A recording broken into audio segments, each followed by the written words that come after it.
กระทรวงป้องกันความสงบได้จัดพิธีจุดทำลายยาเสพติดเนื่องในโอกาสวันสากลต้านยาเสพติดวันที่26 มิถุนายนครบรอบ38 ปีพิธีดังกล่าวได้จัดขึ้นในวันที่26 มิถุนายน 2025ที่บ้านโน้นสะอาดเมืองไซธานีนครหลวงจันทร์โดยการเป็นเกียรติเข้าร่วมของท่านสอนไซศรีพันดรนายกรัฐมนตรีพลเอกวิไลหลาคำฟองรองนายกรัฐมนตรีกระทรวงป้องกันความสงบประธานคณะกรรมการแก้ไขปัญหายาเสพติดระดับชาติมีตั้งหน้าองค์การพุทธศาสนาสัมพันธ์ลาวบรรดาการนำภาครัฐทูตตานุทูตสาวหนุ่มเยาวชนและภาคส่วนที่เกี่ยวข้องเข้าร่วมพลโทคำกิ่งผุยล่ามณีวงศ์รองรัฐมนตรีกระทรวงป้องกันความสงบรองประธานคณะกรรมการแก้ไขปัญหายาเสพติดระดับชาติได้รายงานสภาพการแก้ไขปัญหายาเสพติดอยู่สาธารณรัฐประชาธิปไตยประชาชนลาวใน1 ปีผ่านมาให้รู้ว่าสภาพการแพร่ระบาดของยาเสพติดอยู่ในโลกและภาคพื้นได้ขยายตัวเป็นวงกว้างในทั่วทุกมุมโลกได้เพิ่มทวีความหุนแรงเป็นอันตราย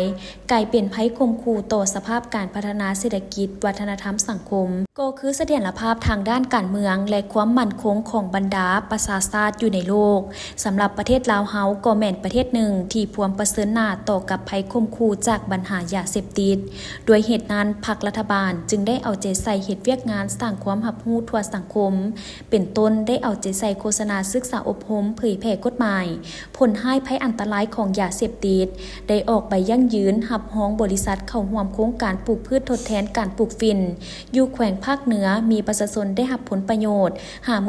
58,185 ครอบครัวต่อกับเป้าหมายผู้เสพยาเสพติดผู้ถูกขอให้ได้นำเข้าศูนย์บำบัดปิ่นปัวฟื้นฟูสุขภาพที่มีในทั่วประเทศ 14 ศูนย์ในปี 2024มีทั้งหมด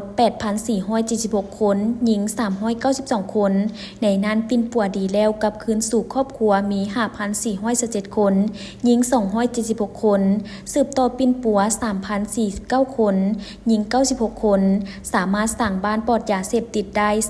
3,222 บ้านสร้างบ้านปลอดคดีได้ 2,899 บ้านสร้างโรงเรียนสถาบันการศึกษาปลอดยาเสพติดได้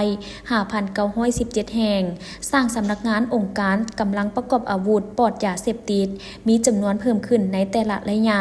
ได้มีการพัวพันร่วมมือกับบรรดาประเทศเพื่อนมิตรองค์การจัดตั้งสากลบรรดาประเทศที่มีชายแดนติดจอดเพื่อร่วมกันค้นคว้าปรึกษาหารือป้องกันเฮ็ดเวียกควบคุมสกัดกั้นและต้านยาเสพติดไปเคียงคู่กันนั้นได้ปฏิบัติมาตรการทางกฎหมายสามารถแก้ไขมากหลายคดียาเสพติดได้ทั้งหมด 4,158 เรื่องจับผู้ถูกหาได้ 6,297 คนยิง608 คนสามารถยึดยาเสพติดพาหนะและทรัพย์สินอื่นๆเป็นจำนวนหลายส่วนยาเสพติดที่นำมาจุดทำลายในครั้งนี้แม้นยาเสพติดจากคดีที่ศาลได้ตัดสินเด็ดขาดแล้วซึ่งประกอบมีเฮโรอีนยาไอซ์ยาบ้าและยาเสพติดอื่นๆ